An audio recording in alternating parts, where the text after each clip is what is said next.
Good morning, everyone. It is Tuesday, the 4th of January. Welcome to the new year. May this year be a blessing for you and me, but a blessing not because we get rich or powerful or get blessed in some way, but because we worship God and we experience the joy and the pleasure of being close to God.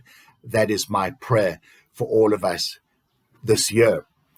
I was immensely struck, as I always am, in the reading from the book of Joshua 3:14, into the early first parts of Joshua 4. Morning prayer reading from the Old Testament. It's the story of the crossing of the Red Sea. And I'm always fascinated by the concept of this miracle that took place. And what strikes me as being of great significance is that God had spoken to Joshua some one or many more days before and told Joshua exactly what was going to happen. And on the day, at exactly the right time, as Joshua obeyed the commands of the law, the water stopped flowing. The scripture says that as the feet of the priests who were carrying the Ark of the Covenant touched the water, so the water stopped flowing. I think something similar happens at the crossing of the Red Sea, and I believe that there is a parallel between those stories. These are not made up. I believe they really did happen. The miracle is that it happened exactly as God said it would at the time, exactly the time God said it would. How did God do it? Well, I'm fascinated by that question, and whether God put his physically placed his spiritual hand in the water to cause it to stop flowing, whether he sent a great wind, whether he sent a whole group of angels to stand shoulder to shoulder and stop the flow of the water, or God made an earthquake or some landslip that fell into the river and dammed it, at least temporarily. I don't know. But I know that my God is immeasurably powerful. He's unbelievably unbelievable. He's also eminently practical. And so I do tend to think that probably what happened, exactly as scripture said, some 20 miles, I don't know what that is in kilometers, upstream from where they crossed. Remember that we know the location of where they crossed the waters. Some 20 miles upstream, it is probable that there was a landslip because it happened within 100 years.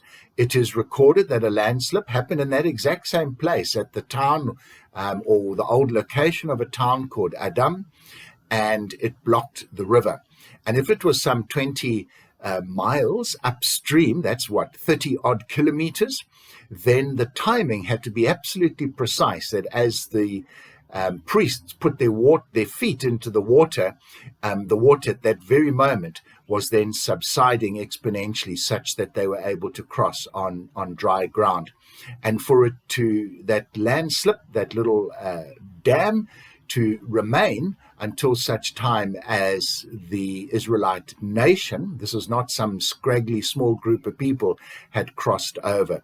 The miracle is that when God says he will do something, he does it. How he does it is less significant to the implication of the miracle. So let us not be caught up in just exactly how, but let us be aware of the fact that it happened as God said it would happen.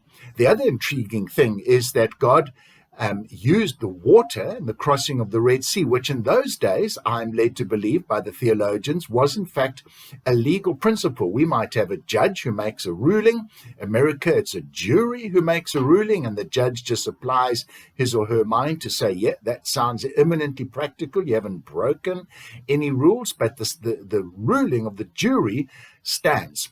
In our country, I think it's a better system. It is the judge, a learned woman or man, who makes the ruling. And if you do disagree very strongly, you can always appeal upward to a higher court for so many times. And then you reach the Supreme Court of Appeal and you can't appeal anymore. In those days, water was used prayerfully to determine what the will of God was. For the Canaanites, it was to throw someone into the river. And if they drowned, then obviously they were guilty, and that was God's punishment. And if they survived, then God had said, no, they're not guilty, and they would be deemed to then be innocent. A little bit rough and tough, but that's how it happened.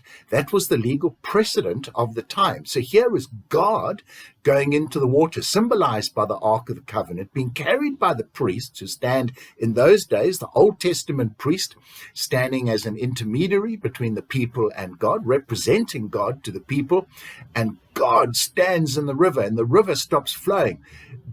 The mind of God is therefore made clear. These people may cross, and not only may these people cross, but they may take possession of the land. So there, if you want to argue, is a legal principle established by God and by the Canaanites themselves and their worship of their god, Baal, of who would be right or wrong. So an interesting thought.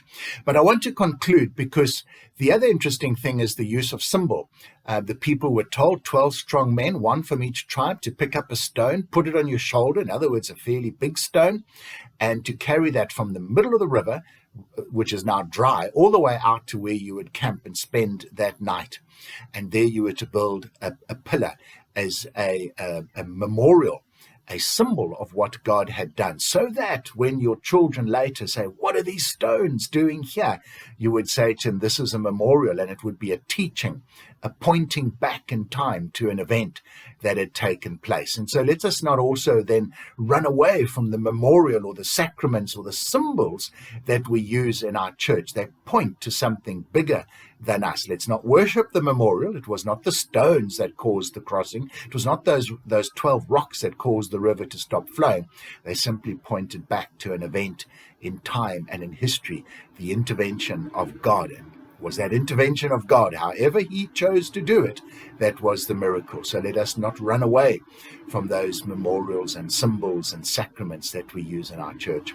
Folks, a bit of a history lesson maybe, but I hope that was interesting, and may God continue to speak to you. God bless. We'll chat again tomorrow.